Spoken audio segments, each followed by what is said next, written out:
5 টাকা পেলে একটি সিঙ্গারা,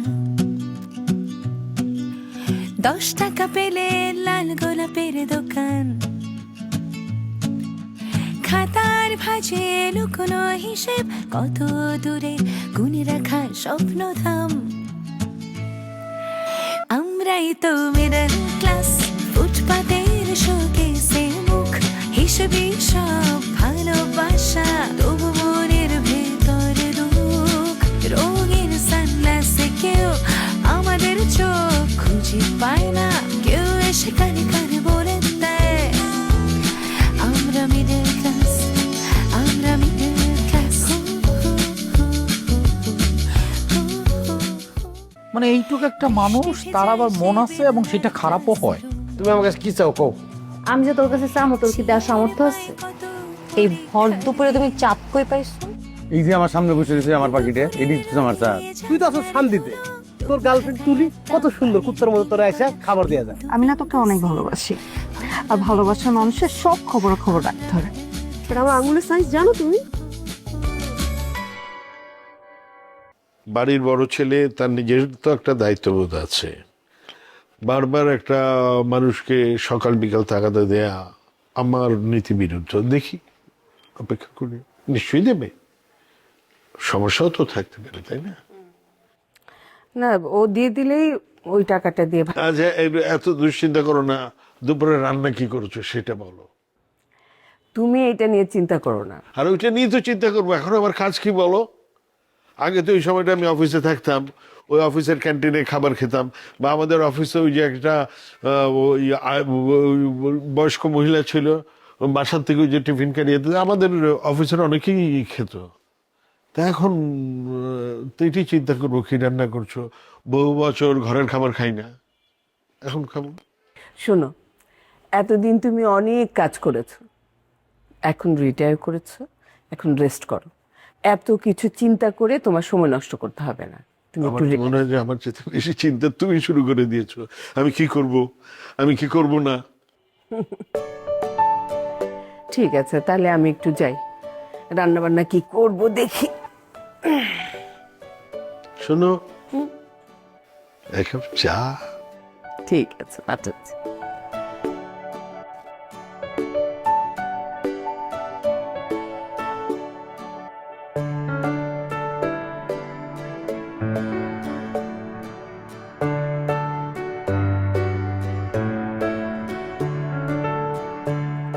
আচ্ছা দোস্ত, শুন না, আমাকে না একটা নেল পালিশ ব্র্যান্ড থেকে স্পন্সর করতে চাচ্ছে। মানে ওরা অনেক ইনফ্লুয়েন্সারদেরকে পিআর পাঠায়, তো আমার সাথে কোলাবোরেশন করতে চাচ্ছে। এখন আমি ভাবতেছি কিভাবে কি করব, মানে কোন হাতে ফোন ধরবো, কেমনে নেল পালিশ দিব, বুঝতেছি না কিছুই। আচ্ছা, ভালো তো। যদি আজকে তোর একটা রিং লাইটের সেট আপ থাকতো, তাহলে কি তুই আমাকে এখন এখানে ডাকতেই? বল, ডাকতি না, তুই একাই সব করতে পারতি।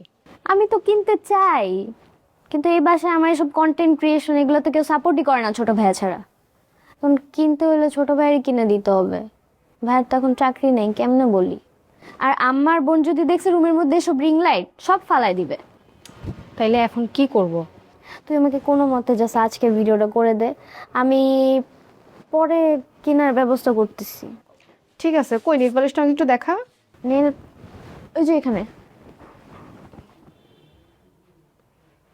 কিন্তু কোন ব্যাকগ্রাউন্ডে করব বুঝছি না। দোস্ত, আমার কাছে সবচেয়ে এই ব্যাকগ্রাউন্ডটা পারফেক্ট লাগতেছে, কি বলস? কিন্তু এই ব্যাকগ্রাউন্ডে করা যাবে না, আমার ঝামেলা আছে। কি ঝামেলা? এখানে আপার ছবি আছে, আমরা এই ব্যাকগ্রাউন্ডে করি না। আরে হ্যাঁ, এই ব্যাকগ্রাউন্ডে ভালো আসবে। দেখ, আমি এখানে দাঁড়ায় থাকবো, সুন্দর করে এমনি নেল পালিশ দিতে, তুই ভিডিও করে দে। দে দোস্ত, জিনিসটা জমতেছে না। একটা মেয়ে দাঁড়ায় দাঁড়ায় এখানে নেল পালিশ দিচ্ছে, জিনিসটা কি ভাল লাগে দেখতে? তার চেয়ে বলি কি, তুই কালকে সকাল সকাল আমার বাসায় আয়, আমি তোরে কালকে সুন্দর করে সব সেট আপ দিয়ে একটা ভিডিও বানাই দিব। আসলে? আসলেই। আচ্ছা ঠিক আছে, তাহলে চল। কি রে, আঙ্কেল আন্টি আপুরা সবাই ওদের সাথে দেখা করবো না? কারোর সাথে দেখা করা লাগবে না, কেউ বাসায়ই নাই। আর বাসায় নাই দেখে আমি ভাবছি লুকায় লুকায় কন্টেন্টটা বানাবি। চল চল চল চল চল। আচ্ছা তারা, শোন শোন শোন, দুলাভাইয়ের কথা শুনিস না। দুলাভাইয়ের কথার জন্য একটু অপেক্ষা কর। হ্যাঁ, একটু ধৈর্য ধর। দেখবি ঠিকই দাম পাইতেছ, তাড়াহুড়া করলে একেবারে লসের খাতায়। আচ্ছা শোন, ওই আমার কিন্তু কাজ আছে, হ্যাঁ, রান্না বান্নার, তোরে পরে করতেছি। ঠিক আছে, রাখি। বৌমা, যে মা, বসো। রান্নাঘরে তোমার তেমন কোনো কাজ নাই, আমি করে আসছি মোটামুটি। তোমার সাথে আমার একটু কথা ছিল। বলেন। মানে এই কয়েকদিন যেই হুলস্থুল গেল বাসায়, মানে ঠিক মতো যে কথা বলবো, কোনো সিদ্ধান্ত নিব, কিছুই করতে পারি নাই। কেন আম্মা, আপনার কথা বলতে আবার পরিস্থিতি লাগে নাকি? আপনার কথাই তো পুরা বাড়িই চলে, আপনি তো যে কোনো সময় কিছু বলতে পারেন। না, তা অবশ্য পারি, কিন্তু আসলে আমি বলতে চাইতেছিলাম যে মানে আমি আর কয়দিন, দেখো আমার শরীর এরকম খারাপ হয়ে গেল, তারপরে আবার সামনে কি আছে কপালে কে জানে, কয়দিন বাঁচি তারও তো ঠিক নাই। মানে আমি বলতেছিলাম যে আসলে আমার পরে তো এই বাড়ির দায়িত্বটা তোমারই নিতে হবে, তুমি তো এই বাড়ির বড় বউ, তাই না? না না আম্মা, এই বাড়ির দায়িত্ব আমি নিতে পারবো না। বাবারে বাবা, আপনারা দেখাই আমার শিক্ষা হয়ে গেছে। কি একটা অদ্ভুত ব্যাপার, বড় মেয়ে, সে আবার ভাইরাল, ঢাকা শহরে তার বিয়েই হবে না। আরেকটা ছেলে পড়ালেখা কমপ্লিট, কিন্তু চাকরি পাইতেছে না। আর ছোট মেয়ে, ওটা তো বাতিলের ঘরেই ধরা যায়। তাও কোনো রকম একটা দায়িত্ব দিচ্ছেন আমারে, আমি ওটা করার চেষ্টা করতেছি, অনেক কষ্টে সেই দায়িত্ব আনা নেয়া করে পালন করতেছি। আমারে মাফ করে দেন আম্মা, এই পরিবারের দায়িত্ব আমি নিতে পারবো না। আরে বসো না, বসো না। আরে এত অস্থির কেন তুমি? তোমার সাথে দুটো কথা বলতে আসলাম। ঠিক আছে, তুমি দায়িত্ব নিতে চাও না পরিবারের, আমি সেটা মানলাম, কিন্তু তোমার স্বামীর দায়িত্ব তো তোমার নিতে হবে, তাই না? এতদিন তোমার বিয়ে হয়েছে, কিন্তু এই যে কখন আমার ছেলে যায় বাসার থেকে, কখন আসে, কেন দেরি করে আসে, কোথায় যায়, তুমি কোনো খবরই রাখো না। আমরাও তো খবর রাখতে পারি না। বিয়ের পরে ভাবছিলাম যে তুমি ওর দায়িত্বটা নিবা, তোমার আশাই থাকি, কিন্তু তোমারে জিজ্ঞেস করলে তুমি কিছুই বলতে পারো না। আম্মা, আপনার ছেলে আপনারই কোনো কিছু বলে যায় না, আমারে বলবো? আর উল্টা আমি যদি কখনো লেট হয় একটু জিজ্ঞাসা করি যে লেট হয়েছে কেন, আমার এতগুলো কথা শোনায় দেয়। আমার কোনো দরকার আছে গায়ে পড়ে এতগুলো কথা শোনা?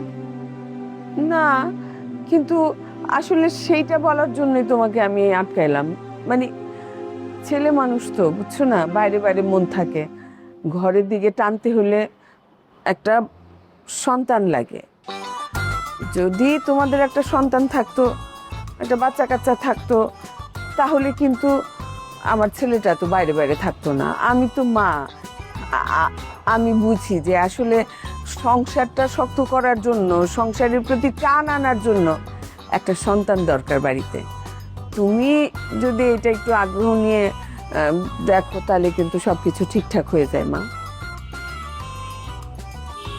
আমারে বলে লাভ কি? আপনি আপনার ছেলেরে বলেন, তার দায়িত্ব না নিতে পারলেও আমি আমার সন্তানের দায়িত্ব ঠিকই নিতে পারবো।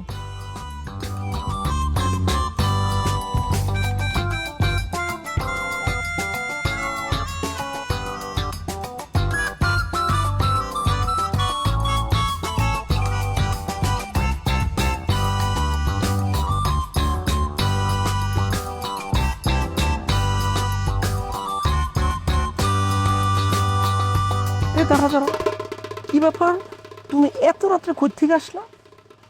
আসসালামু আলাইকুম আঙ্কেল। ওয়ালাইকুম আসসালাম। ওই যে আপনাকে বললাম না আমার নতুন একটা চাকরি হয়েছে, ওই তো ডিউটি শেষ করে এখন বাসায় যাচ্ছি। না, সেটা তুমি বলছিলে যে তোমার জব হয়েছে, কিন্তু জব মানে তো ওই 9টা 5টা, এখন তো 9:30 বাজে, কইছিলা? রাস্তায় তো অনেক ট্রাফিক থাকে, আর আমার অফিস শেষ হতে তো 6:30 7টা বেজেই যায়। আল্লাহ জানে তুমি কি ধরনের অফিসে চাকরি করো। তুমি তো আগে কোনোদিন দেরি করে আসো নাই, এই কারণে একটু খোঁজ খবর নেই। আর তোমার আব্বা বেকার হয়ে যাওয়ার পরে তোমার সংসারটা যেন কেমন হয়ে গেছে, এই কারণে একটু জিজ্ঞাসাবাদ করলাম আর কি। যাবেন আব্বার সাথে গিয়ে গল্প করবেন, আব্বারও মন ভালো থাকবে, আপনারও মন ভালো থাকবে।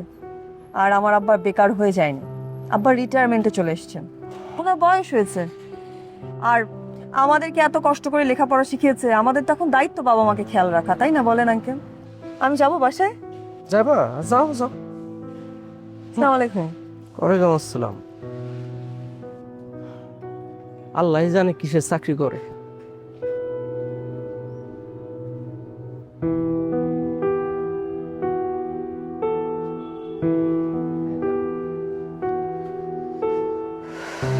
আব্বা, ও ববি, আপনার সাথে একটু আমার জরুরি কথা আছে। হ্যাঁ বল বল বল।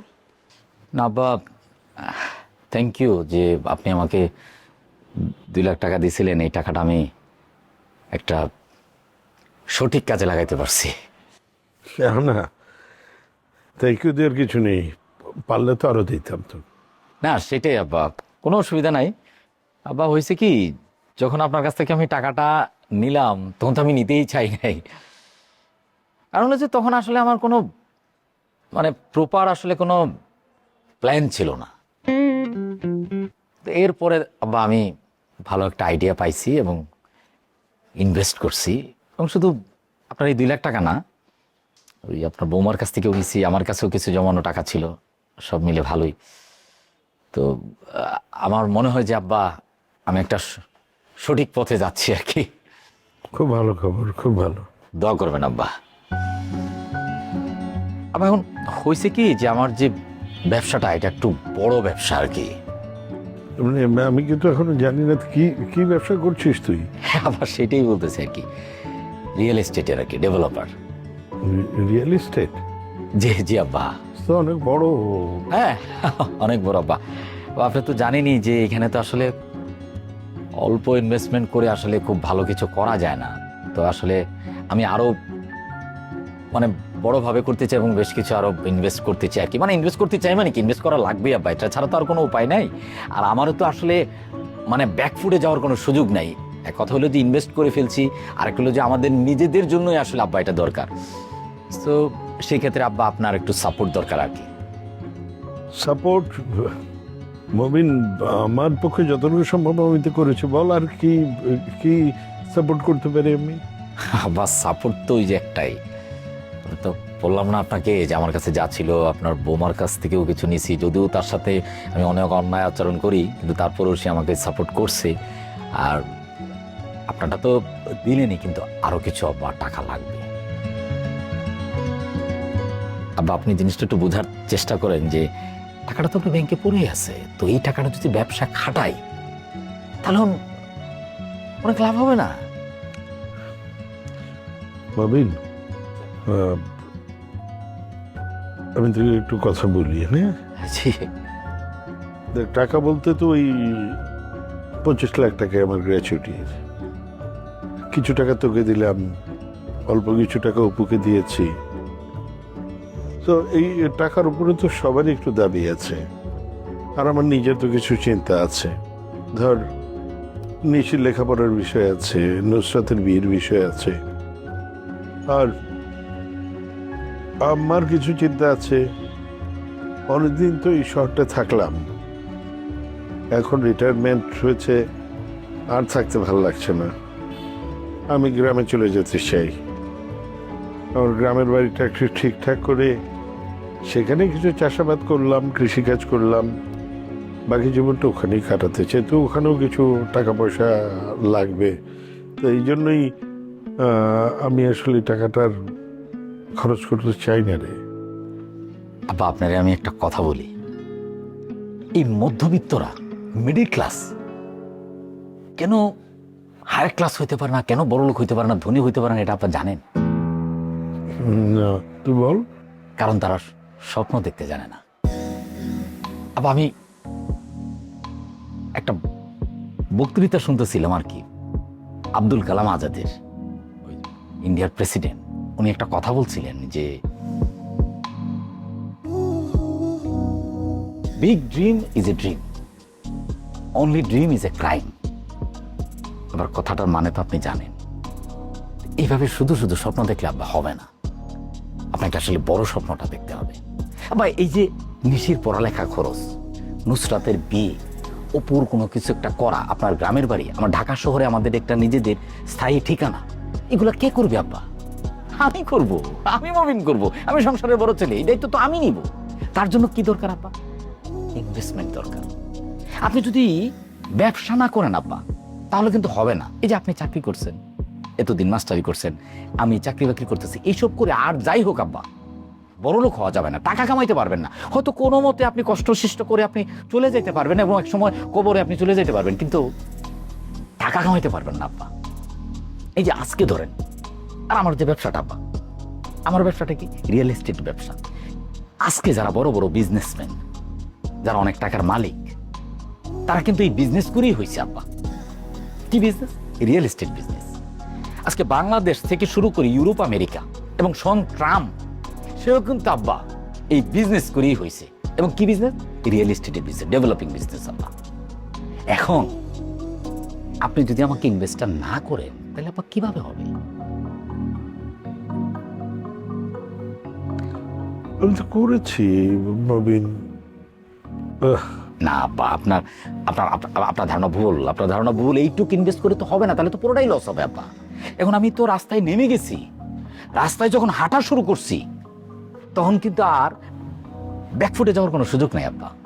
এখন আপনাকে আমি রিকোয়েস্ট করতেছি আব্বা, আপনি আমাকে 1,15,00,000 টাকা আপনি আমাকে দেন, ঠিক আছে?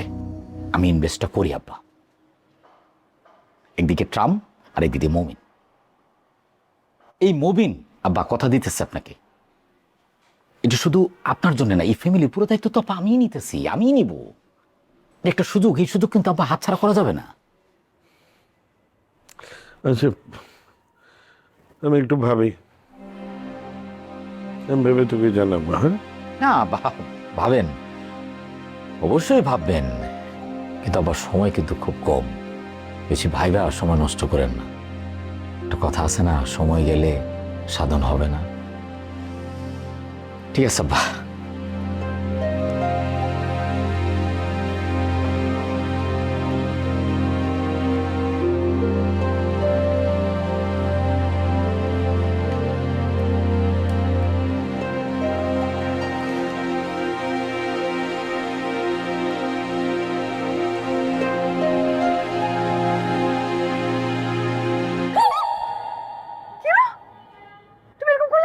আপনি ভয় পাইছেন? বাহ, হয় বাবু না, এরকম আটকা আইসা কেউ ভাবি বলে ডাকে? আমি তো ভাবছি আপনি গ্রামের মানুষ, এসব ভূত পেত নিয়ে আপনি ভয় পান না, বিশ্বাস করেন না। আমি গ্রামের মানুষ, তাই আমি ভূত পেত নিয়ে পালি না। কিছু ফালতু ফালতু কথা কও। না ভাবে, আমি আসলে আপনাকে সরি বলতে আসছি।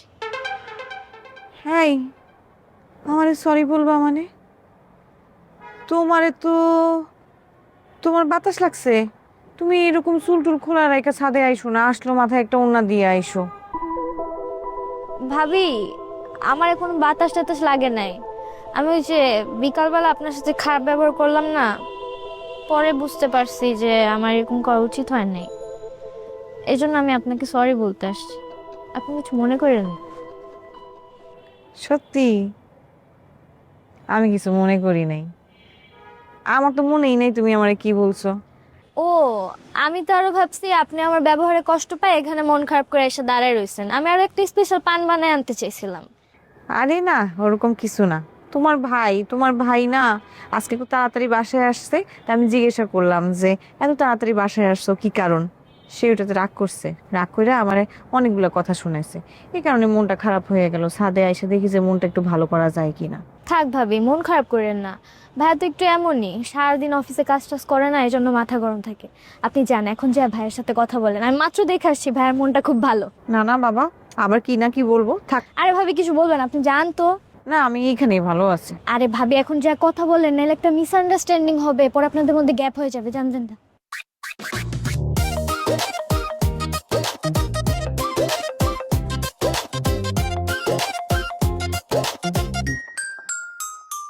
আমাদের মিডল ক্লাস ফ্যামিলি সবচেয়ে বড় ক্রাইসিস হচ্ছে বাসা ভাড়া। মানে আমাদের তো ইনকামের সবচেয়ে বড় অংশটাই বাসা ভাড়ার পেছনে চলে যায়। আমি তো রিটায়ার করেছি চাকরি থেকে।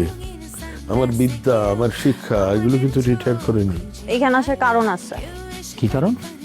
কারণ আমি কান্না করব। এখন ছাত্র পাবে কই? শিক্ষকের কাছে কিন্তু কখনো ছাত্রের অভাব হয় না।